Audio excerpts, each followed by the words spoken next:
Čaute kamoši, ukážeme si, ako spojazniť aplikáciu SugarWOD na zdieľanie tréningov. To znamená, otvorím si opäť miesto, kde nakupujem aplikácie, napíšem SugarWOD s dvojitým V, aplikácia je zadarmo, takisto ako aj Spreem, kliknem na stiahnuť. Následne otvorím si aplikáciu, ktorú mi stiahlo, nemám to zrýchlené, ide to naozaj tak jednoducho, ale rýchlo, kliknem na Sign up with email, ak ešte teda nemáš vytvorené konto.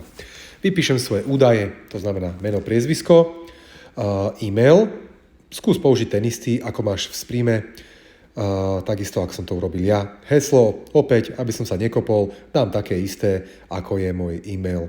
Vieš si nastaviť ešte nejaké záležitosti, nie je to nič extrémne dôležité.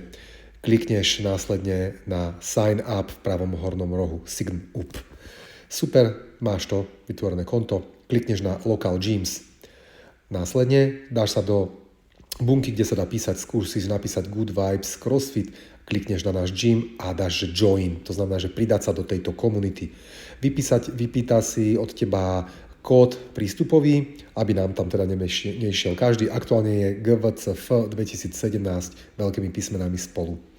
Následne je to vybavené, môžeš ísť do whiteboard. Whiteboard je miesto, kde už uvidíš konkrétne svoje tréningy. Táto aplikácia vie fungovať iba v angličtine, ale nič zložité tam nie je. Takto krásne vidíš, čo ťa dnes čaká na tréningu. Vieš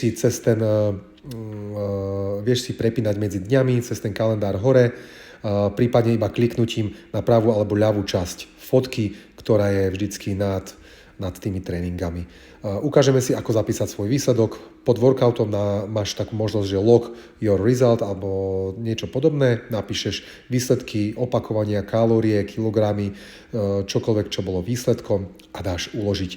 Ak si išiel scaled verziu, dáš scaled, ak si išiel RX, teda predpísanú verziu, tak necháš RX, môžeš tam dať nejakú poznámku, do tej poznámky daj čokoľvek, čo je pre teba pridanou hodnotou, alebo čo by si ty chcel k tomu workoutu uložiť, napísať, zapamätať, alebo zazdieľať s nami.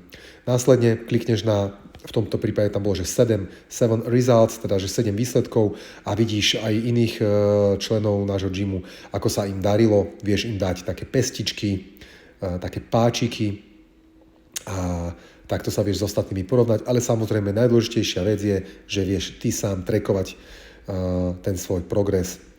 Vieš dať prostredníctvom tlačítka Edit aj upraviť svoj výsledok, ak si sa pomýlil a následne save uložiť. Takto si krásne prepínaš medzi dňami, kliknutím na pravú alebo ľavú stranu fotky. To je všetko. Ďakujem za pozornosť. Ahojte.